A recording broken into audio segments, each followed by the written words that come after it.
कर्जतवरनं कॅमेऱ्यात तुम्हाला दिसत नसेल, ट्रेन आली की लोकांची गर्दी वाढते. दर्शन घेतल्यानंतर इथूनच बाहेर येतो आपण. स्टँडमध्येच ठेवा, कुठेही अशा खाली ठेवू नका. निसर्गाच्या सानिध्यात असलेला हा मठ आणि घरांच्या मधूनच हा रस्ता आहे. ते बरीच लोक पिकनिकला पण येतात. पळसदरी स्टेशनवरनं ही सुविधा सुरू झालेली आहे आणि या ट्रेनसाठी लोकांची बरीच गर्दी आहे. आपल्याला आता 20 मिनिटं थांबावं लागेल आणि ठिकाण एकदम भारी ठिकाण आहे.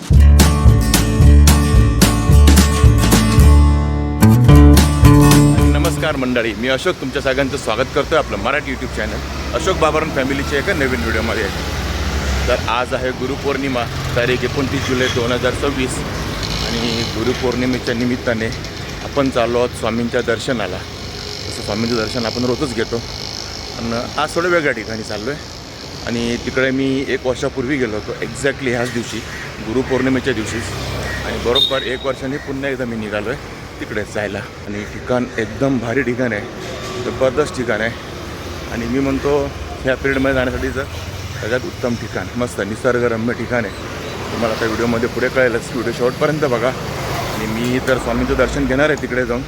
मी व्हर्च्युअली दर्शन घ्या, आज व्हर्च्युअल दर्शन घ्या आणि उद्या परवा कधी तुम्ही फ्युचरमध्ये प्लॅन करताय तिकडे जाण्याचा, तुम्हाला आपल्या ह्या व्हिडिओचा खूप उपयोग होईल. म्हणजे तुम्हाला अप टू डेट इन्फॉर्मेशन ह्या व्हिडिओमध्ये मी देण्याचा प्रयत्न करणार आहे. आता मी घरून निघालो आहे, आता मी चाललो आहे ते कळवा स्टेशनला. आता कळव्यावरनं डायरेक्ट ट्रेन नाही आहे आपल्याला, आणि त्यासाठी आपल्याला आता डोंबिवलीपर्यंत जायला लागेल. तिकीट आपण ऑनलाईन काढलेली आहे रेल्वे ॲपवरनं आणि तोच वापरतो आपण, बरं पडतं.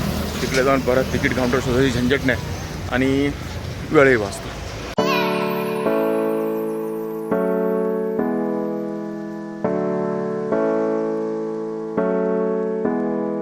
9:09 कर्जत लोकल लागलेली आहे.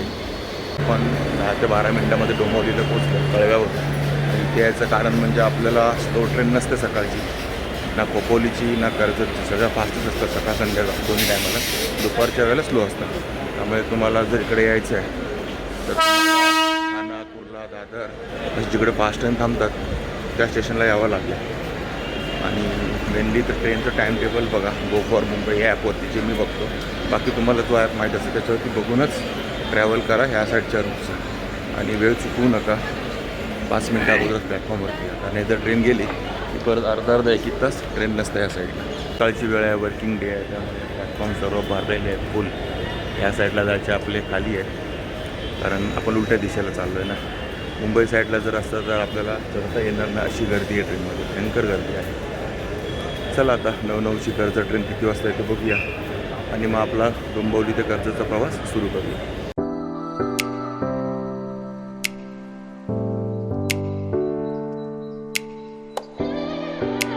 बरोबर 1 तासानंतर आपण डोंबिवलीवरून पोहोचलो आहे कर्जतला.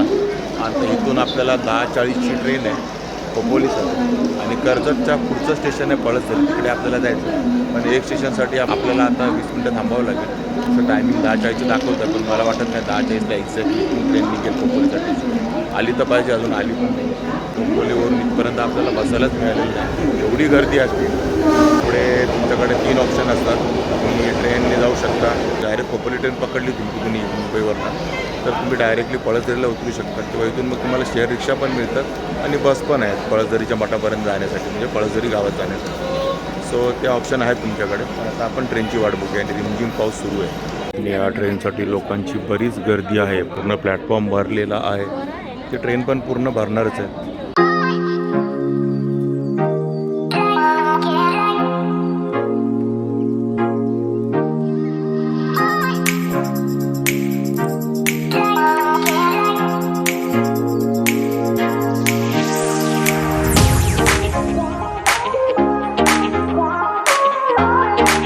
आणि हार्डली 5 मिनटाच्या आतमध्ये आपण कर्जतवरनं पोचलो ते पळसदरीला.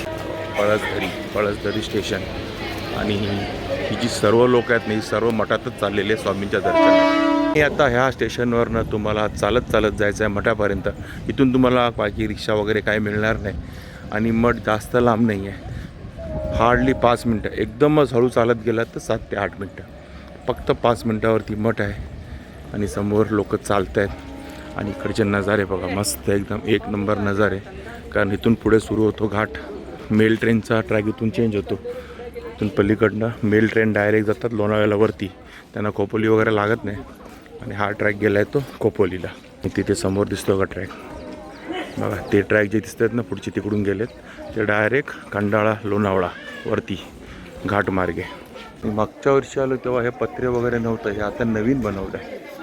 तो जो बोर्ड दिसतो ना तिथूनच आम्ही खाली उतरत होतो, पण आता तिथून पुढे पण इकडे असा प्लॅटफॉर्म बांधलेला आहे आणि पत्रे वगैरे टाकले, शेड वगैरे नवीन केलं आणि इथून उतरून आपल्याला जायचं. ही लोक सर्व चालली आहेत, नाही सगळी मठातच चाललेली आहेत 100%, बाकी कुठेही नाही, मठातच. आता शनिवार रविवार आणि गुरुवार तीनच दिवस ही नवीन सोय झालेली आहे आता बघा. स्टेशनवरनं तुम्ही मठात जाऊ शकता. समजा कोणाला चालायचा वगैरे जास्त प्रॉब्लेम आहे, नाही चालायचं आहे, तर तुम्ही ह्या गाडीने जाऊ शकता. 20 रुपये सीट आहे.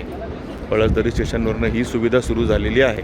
म्हणजे प्रत्येक वेळेला आपल्याला काहीतरी नवीन गोष्टच माहिती पडते आहे. ही 100% असतं. तुम्ही किती वेळा ट्रॅव्हल करा एकाच ठिकाणी, प्रत्येक वेळेला तुम्हाला काहीतरी नवीन गोष्ट नक्की माहिती पडेल. नजारे बघा, तिकडे डोंगर, समोर इकडे डोंगर, खाली वाहते ही नदीच म्हणायची आता. आणि वरती धरण आहे. हे जे दिसतं आहे हे धरणाची बॉर्डर आहे आणि तिकडूनच हे सर्व पाणी येतं आहे, मस्त खळाळणारं पाणी. असं निसर्गरम्य ठिकाणी हा मठ आहे पळसदरीला. आणि ते बरीच लोक पिकनिकला पण येतात, कारण पुढे तिकडे मस्त एक वॉटरफॉल पण आहे, पळसदरीचा वॉटरफॉल. आणि तुम्ही तसं त्या धरणामार्गे पण जाऊ शकता. पलीकडे धरण आहे, पाणी दिसत असेल तुम्हाला, ते बघा एवढं मोठं धरण आहे, पळसदरीचं धरण चालू आहे पाठीमागे. आणि हे खळखळतं वाहणारं पाणी. पुढे रोड आहे आपला कर्जतचा रोड आहे, मी कर्जत खोपोली तो रोड आहे तिकडे. आणि त्या रोडने रिक्षा वगैरे येतात कर्जतवरनं तुम्हाला यायचं असेल तर. बाकी नजारा बघा किती भारी येतो, मस्त असं डोंगर, खळखळणारं पाणी. आणि हे पावसाळ्यात पूर्ण 4 महिने असंच पाणी चालू असतं. 4 महिने असं मस्त वातावरण असतं इकडचं. आणि या वातावरणातच आहे आपला स्वामींचा मठ. आणि फक्त 2 मिनटात आपण पोचलो आहोत ते पळसदरी गावात. गाव सुरू झालं आहे पळसदरी, 2 मिनटात लागली. थोडासा एक चढ आहे आणि तो चढून आलात की पोचला तुम्ही गावामध्ये. गाव आहे आणि त्याच्या थोडंसं खालच्या साईडला स्वामींचा मठ आहे. तसं गाव जास्त मोठं नाही, छोटंच गाव आहे पळसदरी बघा ना. बस आता पुढे संपेल गाव लगेचच. चालत या सरळ आणि तुम्हाला असे बोर्ड पण दिसतील जागोजागी, श्री स्वामी समर्थ मठाकडे जाण्याचा मार्ग, लेफ्टला जायचा. आणि घरांच्या मधूनच हा रस्ता आहे, गाडीने जाणार पण आपण चालत जाऊ शकतो. मला ह्या गावामध्ये असे स्नॅक्स सेंटर वगैरे दिसतील. इकडे तुम्हाला जेवणाची नाश्त्याची सोय होऊन जाते. तुम्ही पिकनिकला वगैरे येत असाल तर आमच्याकडे तुम्ही ऑर्डर देऊन गेलात वॉटरफॉलला गेल्यानंतर, बाबा आमचं जेवण एवढ्या लोकांचं बनवून ठेवा, टायमिंग वगैरे देणार ते तुम्हाला, तर जेवण वगैरे बनवून तुम्हाला मिळेल इथे. हे जे सेंटर आहे स्नॅक्स सेंटर, इथे आपण लास्ट टाईम नाश्ता केला होता. अशा मध्ये तुम्हाला स्नॅक्स सेंटर भेटतील, पूर्ण ब्रह्म स्नॅक्स सेंटर. आणि रोज नाही मिळणार, गुरुवारी शनिवार रविवार हे 3 दिवस तुम्हाला इकडे जेवणाची नाश्त्याची सोय असेल, कारण रोज असं इथे कोणी येत नाही. फक्त गुरुवारची गर्दी असते आणि शनिवार रविवार पिकनिकवाल्यांची गर्दी असते पावसाळ्यामध्ये, त्यामुळे शनिवार रविवारी नाही. मठात येणाऱ्या पण लोकांची गर्दी असणार रविवारची सुट्टीच्या दिवशी, त्यामुळे गुरुवार शनिवार रविवार हे वार लक्षात ठेवा. ह्या दिवशीच तुम्हाला तेच नाश्ता वगैरे मिळाला, बाकीच्या दिवशी चान्सेस कमी आहेत. आणि फक्त 5 मिनटामध्ये आपण पोचलो आहोत मठाची. इथे समोर जे दिसत आहे तो आहे स्वामींचा मठ. रस्ता एकदम निसर्गरम्य, निसर्गाच्या सानिध्यात असलेला हा मठ. मस्त इकडे शेती झालेली आहे, डोंगर आहेत, बारीकसा पूल आहे इकडे, मस्त बारीकसा पूल. आणि समोर स्वामींचा मठ. स्टेशनवरनं जर तुम्ही आलात पळसदरी स्टेशनवरनं तर तुम्ही असं बॅक साईडला येता मठाच्या. इथून आता आपल्याला जायचं आहे प्रवेशद्वाराकडे, पुढे इथून रस्ता आहे. आणि मेन प्रवेशद्वारासमोर तुम्हाला अशी मस्त पार्किंगची पूर्ण सुविधा आहे. तुम्हाला इकडे फळं मिळतील, भाज्या मिळतील गावठी, आणि इकडे पूर्ण पार्किंगची सुविधा आहे तुम्हाला. आणि कृपया चपला अशा स्टँडमध्येच ठेवा, कुठेही अशा खाली ठेवू नका. माझी जरी खाली दिसत असेल तरी मी ती स्टँडमध्येच ठेवणार आहे. इकडे तुम्हाला काय घ्यायचं असेल तर बऱ्याचशा गोष्टी इथे मिळू शकतात. पूजेचं सामान वगैरे सर्व इकडे आहे. शॉप्स असतात मध्ये, तुम्हाला काय हवं असेल तुम्ही घेऊ शकता. गुरुसेवा विक्री केंद्र. ते महाप्रसादाची वेळ जी असते ती सोमवार ते रविवार दुपारी 12:30 ते 1:30 आणि संध्याकाळचा पण असतो 8:30 ते 9:30पर्यंत. म्हणजे आरतीनंतर एवढं लक्षात ठेवा, आरती झाल्यानंतर महाप्रसाद सुरू होतो. इकडे सर्व सुविधा आहे. काय दर्शनाची लाईन, एवढी लाईन आहे. चला मस्तपैकी आता आपण दर्शन घेऊ. आणि ही जी लोकं बसली आहेत ही महाप्रसादासाठी थांबलेली आहेत. ही महाप्रसादाची लाईन आहे आणि ही जी लाईन आहे ती दर्शनाची लाईन आहे. हे चालू आहे होम, गुरुपौर्णिमेसाठीचा होम सुरू आहे इकडे.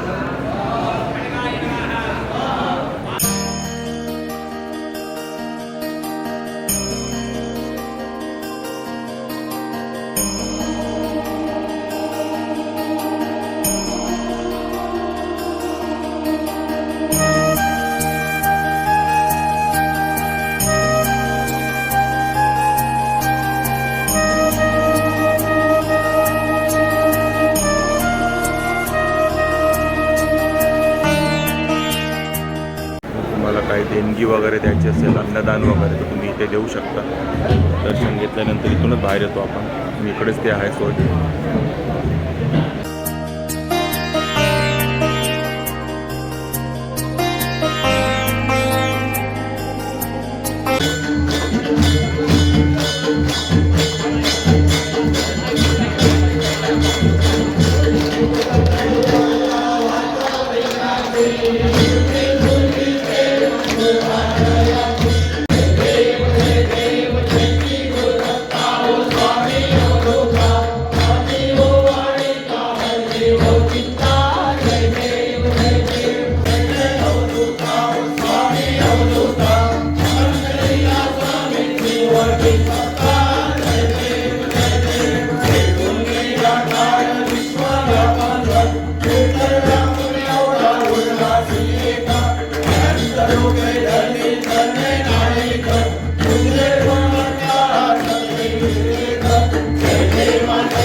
सर्व लाईन आहे ती महाप्रसादाची भरलं आहे. महाप्रसादाची लाईन. आताच मला वाटतं एक ट्रेन आलेली दिसते तिकडून कर्जत साईडने. तिची गर्दी बघा. आता लोक आता आलेत. आता ट्रेन आली की लोकांची गर्दी वाढते तेवढ्या वेळापुरती. कारण इकडे सर्व ट्रेनवरती डिपेंड आहे. इकडे यायचं म्हणजे जास्त करून रिक्षाने वगैरे कोणी यायला बघत नाही. तर मंडळी मस्तपैकी आपलं स्वामींचं दर्शन झालेलं आहे छानपैकी, निवांतपैकी एकदम. आणि काही घाई गडबड नाही. गुरुपौर्णिमा असली, गर्दी असली तरी दर्शन एकदम आरामात होतं इकडे. आणि पळसदरीचा हा स्वामींचा मठ निसर्गाच्या सानिध्यातला एकदम निसर्गरम्य ठिकाणी असलेला पळसदरीचा निसर्गच भारी आहे. मी बघितलं आपल्या व्हिडिओमध्ये. ही आरती पण तुम्ही बघितली असेल. म्हणजे आरतीचा पण आनंद थोडाफार घेतला असेल तुम्ही, तसा मी घेतला. आरतीसाठी पण आपण थांबलो. महाप्रसाद पण आहे आणि भात, बटाट्याची भाजी, उत्तम महाप्रसाद. आता गर्दीच एवढी होती ना, भयंकर गर्दी होती. म्हणजे सांगू नाही शकत मी तुम्हाला, एवढी महाप्रसादाला गर्दी होती. लोक 10:30-10 वाजल्यापासून लाईन लावून उभे होते. आणि त्यामुळे जास्त ते मी शूटच नाही केलं काही महाप्रसादाचं, कारण पटापट प्रसाद घ्यायचा, खायचा आणि निघायचं, कारण पुढची ट्रेन पण आपल्याला पकडायची असते ना, कारण ट्रेनचं टाईम टेबल इम्पॉर्टंट आहे. आणि त्यातूनच काय आहे ती सिस्टम माहिती आहे तुम्हाला, सगळ्या स्वामी मठांमध्ये हा सिस्टम असतो, ताट घ्यायचं स्वतः, जेवायचं आणि त्यानंतर ते धुवून ठेवायचं व्यवस्थित. तर आता मस्त असं आपलं दर्शन झालं आहे आणि माझ्यासमोर आहे जे तलाव, मी तुम्हाला सुरुवातीला पण सांगत होतो, हे आहे ते तलाव. इथून मस्त असं खळखळणारं पाणी वाहत आहे आणि रिमझिम रिमझिम पाऊस सुरू झालेला आहे. तर कॅमेऱ्यात तुम्हाला दिसत नसेल पण मला लागतो आहे पाऊस. असं मस्त तलाव आहे आणि इथे आम्ही पिकनिक केलेली आहे. आम्ही येऊन ह्या तलावाच्या कोपऱ्यावरती आम्ही मस्त एन्जॉय केलं आहे. तलावामध्ये थोडं थोडं, आता पूर्णपणे बंदी आहे, कोणी येऊ नका. आणि इथूनच पुढे वरच्या साईडला जो डोंगर दिसतो आहे तिकडे आहे वॉटरफॉल. जास्त लांब नाही, हार्डली 10-15 मिनटं वॉकेबल डिस्टन्सवरती आहे वॉटरफॉल. पिकनिक स्पॉट आहे, दर पावसाळ्यामधला लोकांचा आवडता पिकनिक स्पॉट. आणि हे जे गाव आहे ते मी तुम्हाला सांगितलं, इथे घरोघरी तुम्हाला जेवणाची सोय होऊन जाईल, नॉनव्हेजची पण, असं नाही की फक्त व्हेज, नॉनव्हेजची पण, ती पण सोय होऊन जाईल. आणि मी जसं तुम्हाला बोललो की पळसदरी कर्जतच्या पुढचं स्टेशन पण ट्रेन बघून यायला लागतं, कारण कर्जतपर्यंत फ्रिक्वेन्सी अर्ध्या तासाने पाऊण तासाने आहे, पण तिथून पुढे खोपोलीची फ्रिक्वेन्सी नाही आहे.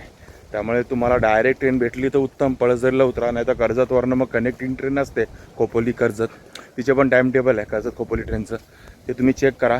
नाहीतर तुम्ही कर्जतवरनं रिक्षा करून येऊ शकता. 30 रुपये सीट घेतात रिक्षाचे. पण विषय तोच आहे की रोज असं मिळणार नाही, गुरुवार आणि रविवार या 2 दिवशी तुम्हाला रिक्षा 100% मिळतील, शेअर रिक्षा. बाकीच्या दिवशी नाही मिळणार, कारण लोकांची वर्दळ नाही तर रिक्षावाले पण येणार नाही. तर ठीक आहे मित्रांनो, तुम्हाला ह्या पळसदरीच्या स्वामी मठाचा व्हिडिओ कसा वाटला, स्वामीच्या दर्शनाचा व्हिडिओ कसा वाटला नक्की कमेंट करून सांगा. आवडला असेल तर लाईक करा, शेअर करा आणि आपल्या चॅनलवर नवीन असाल तर चॅनलला सबस्क्राईब करायला विसरू नका. चला मग असेच भेटू आपल्या नवनवीन व्हिडिओमध्ये. तोपर्यंत take care, bye bye. Shri Swami समर्थ.